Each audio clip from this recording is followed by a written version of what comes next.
What's up mga idol? Welcome ulit sa panibagong video. Ayan. Bibili na naman tayo ng isang affordable smartphone na lumabas ngayon, which is a Poco C81 Pro. Tara, check natin.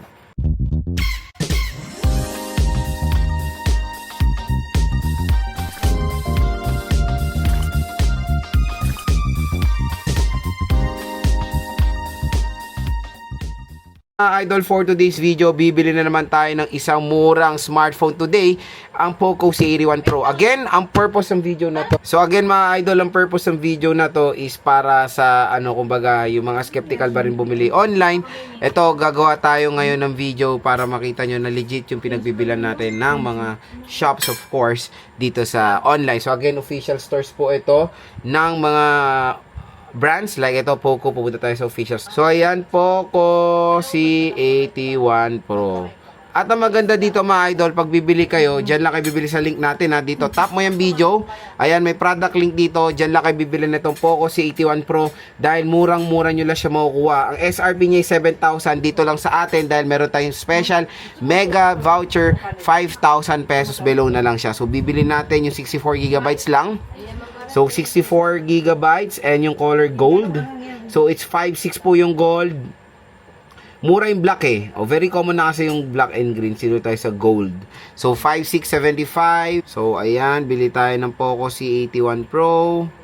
Gamitin natin yung voucher. Ayan, pwede nyo pa makuha to ng mas mababa pag dyan kayo sa link natin kasi iba po yung voucher natin. So, ayan. Tanggalin nyo na yung gadget protection dahil hindi naman yan need.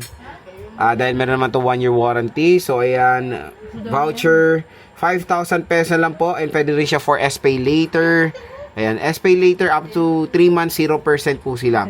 So check out na natin to. So yun mga idol, na check out na natin si Poco C81 Pro. Abangan nyo lang natin siya dumating dito sa atin sa Luzon area, sa Zambales. Usually 3 days yan, pero pag galing ibang bansa, usually umabot ng 7 days po yan. Sa Luzon, Visayas, beyond 7 days po ang inyong asahan. So ayan na mga idol, dumating na yung in-order natin na Poco C81 Pro. Ayan siya. So I think sa ibang bansa pa to galing. Siguro mga 3 days or 4 days bago siya dumating. Mabilis pa rin naman sa Luzon area. Sa Visayas or sa Mindanao, saan yung 7 days yan. So open na natin siya, naka-box pa talaga. Ayan, talagang silyado ang ating Poco C81 Pro. Ayan siya mga idol. Kakarating lang, syempre. Ayan, boom, C81 Pro. Naka-plastic pa. This is a 4GB 64 lang kinuha ko. Base model lang. Para matry lang natin. Medyo tumaas talaga presyo ng mga smartphones today. Ayan, tanggalin natin siya sa kanyang mahiwagang plastic. So gagawa ko ng nito ng full unboxing. So dito in-unbox ko lang yung mismong nakuha ko na siya or in order para makita nyo naman na legit yung tindahan, di ba? Syempre marami pa rin natatakot sa online, even official stores pinagdududahan pa nila. I don't know why. Naman din ang trip ko maglagay ng hindi legit, di ba? Syempre ako yung nandito or ako yung nagvo-vlog, di ba? So Poco C81 Pro, ang nakuha nating color is color gold, okay? So, I hope hindi siya very identical din sa Xiaomi Redmi A7 Pro. Same din sa mga predecessor na magkakamukha sila. Magkakamukha nga. Asan na yung nandito yan So, ito siya. Poco C81 Pro. mukha ring Redmi A7 Pro. Tanggalin nyo na yung sticker na yan. Wala naman yung kwenta yan.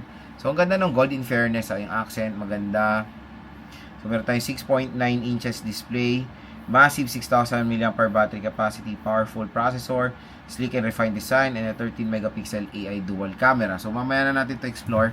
Tingnan muna natin yung content ng box. So we have here a charger, USB Type-C cable, and yung kanyang charger. Ayan. Meron tayong quick start guide, and safety information, and syempre yung free jelly case. So the jelly case is transparent. Si Marin jelly case transparent lang siya. So walang any new dyan. Pero in fairness sa color nito, talagang solid, ang ganda. And mahaba siya. Yun yung mga napansin ko. Same din naman sa E7 Pro, mahaba. So sa right side, nandito ang ating power button / fingerprint scanner and yung volume rocker. Sa taas wala tayong makikita. Sa left side is yung SIM tray. Sa baba naman is a 3.5mm headphone jack, microphone, Type-C port at yung speaker grills niya. So again, hindi ko po ito o-open. Sa unboxing natin ito i-open. Ayan. Pero yung case niya, very normal. So lagay nyo muna siya sa temporary case. Wala pa yung permanent case dito sa Xiaomi, sa Poco C81 Pro nyo. And check lang natin Peel lang natin siya ng konti. Oh, wow. And the sad part, wala po itong free screen protector out of the box or tempered glass. Di ba? Wala po. So again mga idol, kung interested kayo dito sa Poco C81 Pro, nandito lang yung link niyan. So sa section na to, tap nyo na yan. Murat bagsak presyo nila makukuha itong Poco C81 Pro. Again, dyan lang kayo bumili sa product link natin Dahil murat bagsak presyo lang siya makukuha dyan. At syempre may naghihintay pa sa inyo additional discount voucher upon checkout dito sa device na to. Kaya ano pang hinihintay nyo? Kung gusto nyo tumakuha ng sobrang mura bagsak ang presyo, dyan na kayo bumili sa link natin. Matik ang inyong discount. Abangan nyo lang po ating full review, unboxing, and game test dito sa smartphone.